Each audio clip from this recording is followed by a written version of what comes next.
câmera escondida em sua casa. E por um truque aí no estúdio, eles colocam você sobre a minha mão. Nós todos nos reconheceríamos. Sabe por quê? Embora miniatura, você está em proporção. Os ângulos são mantidos e as medidas são diretamente proporcionais. A ciência e as artes há muito tempo aprenderam a ler a natureza nesta proporção. No século V a.C., os gregos desenvolveram esta medida. E hoje este livro, esta capa é um retângulo. Ele poderia ser muito fino, ele poderia ser muito gordo. Não, ele é bem proporcionado. Quando ele é agradável à vista, eles perceberam que o comprimento, a largura e a diferença estão numa proporção. Chamaram o número para o qual converge o valor dessa proporção de número de ouro, número áureo. Número porque é um desenvolvimento matemático, se calcula este número. Áureo porque ele é agradável à vista, ele é estético.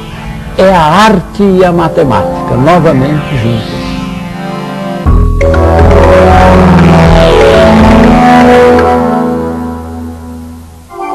Vamos começar nossa viagem pela Grécia Antiga, uma gloriosa civilização que encontrou o caminho da sabedoria unindo o espírito e a razão.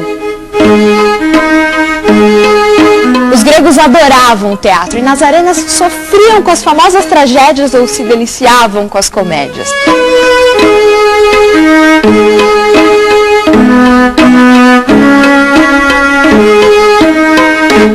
Nas ruas da Grécia, mestres e discípulos discutiam conceitos de filosofia, história, matemática e ciências.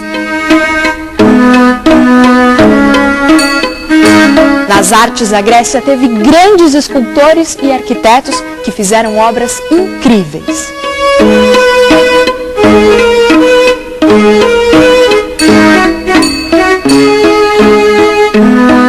Visitando a cidade de Atenas, avistamos no alto de uma de suas colinas o Templo das Virgens, ou Partenon, um belíssimo edifício rodeado de colunas. Péricles, o chefe político de Atenas, contratou um dos maiores escultores da Grécia, Fídias, para dirigir pessoalmente a construção do Partenon.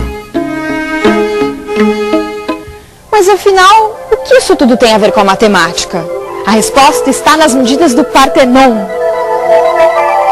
A fachada do templo é um retângulo em que o lado maior, dividido pelo lado menor, é igual à divisão entre o lado menor e a diferença entre o lado maior e o menor.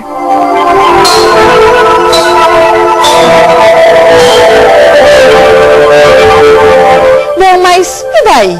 Não será apenas uma coincidência?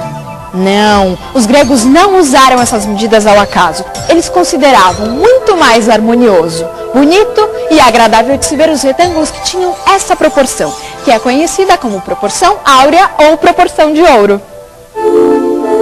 Ainda hoje, artistas e arquitetos, intuitivamente, sabem que objetos com essa proporção são os mais agradáveis esteticamente. O número de ouro está presente em incontáveis obras de arte e monumentos arquitetônicos.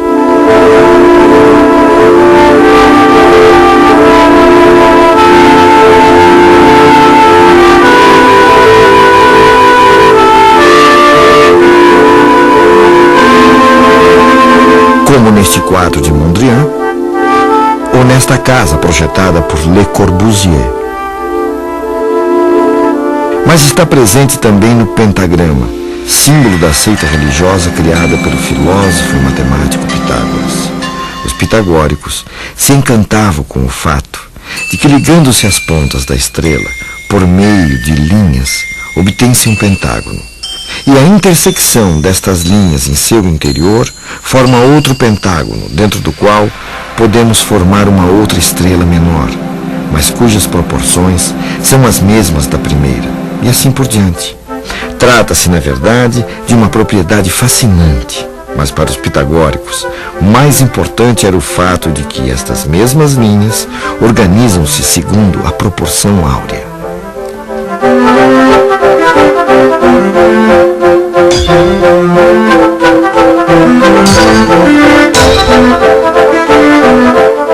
O critério estético que os gregos criaram virou um padrão para diversas civilizações e se consolidou ao longo do tempo.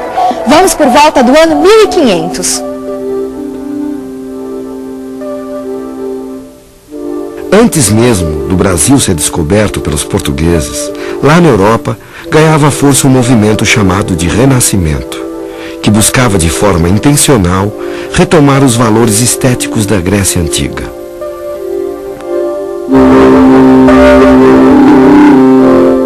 Foi no Renascimento que um dos maiores artistas da humanidade, Leonardo da Vinci, desenhou esta figura, chamada o Homem Vitruviano. Aqui podemos ver a proporção de ouro relacionada com a estrutura ideal do corpo humano.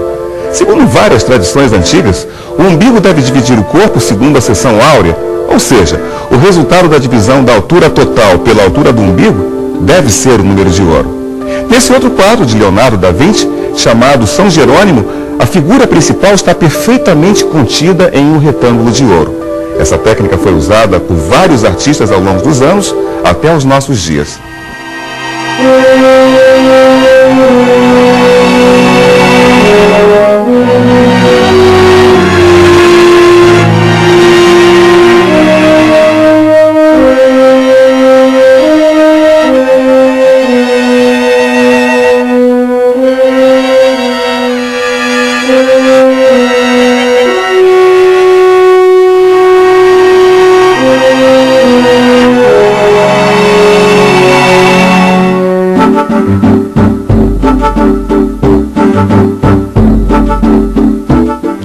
No Brasil, Portinari tem em seus quadros um senso de composição decorrente de um grande conhecimento da proporção áurea. Entretanto, o artista soube usar a perspectiva e a proporção de maneira própria, sem seguir as normas como uma receita. Neste quadro, as linhas da composição conduzem o nosso olhar para este ponto, onde encontramos apenas mais um dos trabalhadores. Numa composição clássica, neste lugar, estaria a figura de maior carga simbólica ou hierárquica da pintura. Aqui encontramos apenas mais um dos trabalhadores e nem seu rosto podemos ver. É uma maneira de usar a proporção com outra finalidade. Para o pintor, nesse cafezal, a figura central é apenas mais um entre tantos trabalhadores. É um quadro do modernismo, mas que se utiliza de instrumentos clássicos e do Renascimento italiano.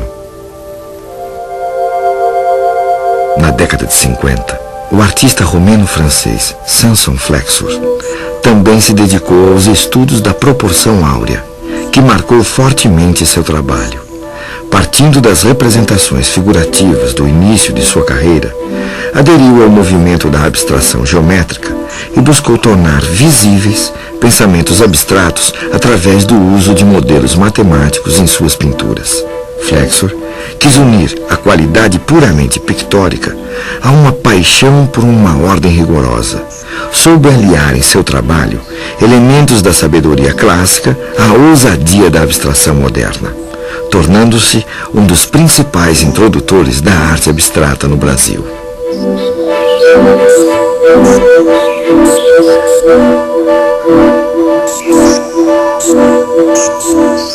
A arte é a transformação do ordinário no extraordinário.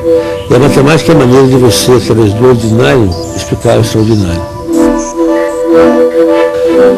E eu comecei a utilizar a seção áurea na formatação do meu trabalho, na divisão das coisas do assunto dentro da tela, a partir da forma da tela. Então ele tem servido como um guia, talvez, como uma estrutura na qual eu construo o meu trabalho.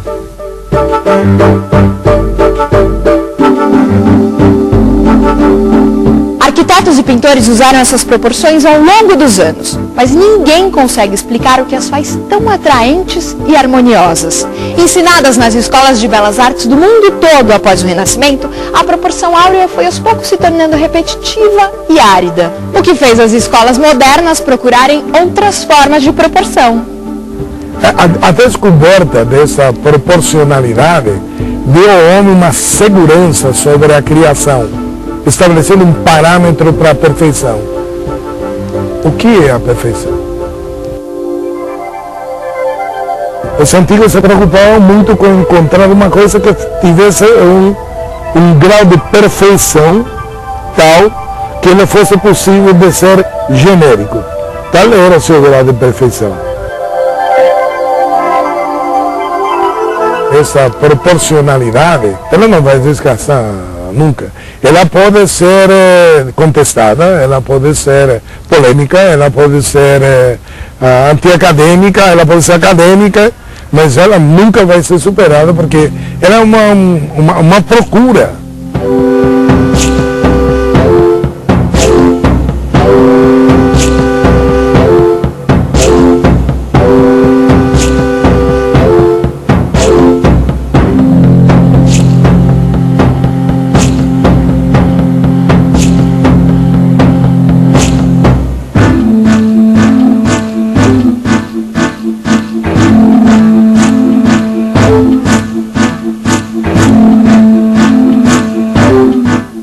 Até nas tribos mais primitivas, você encontra um uso para a proporção, não na consciência geométrica da Grécia, mas absolutamente na especulação plástico-estética da sua produção artesanal. Os índios têm na representação das ondas, das águas. Dá a impressão de que o homem tem em si, de per si, uma situação de necessidade desta aceitação.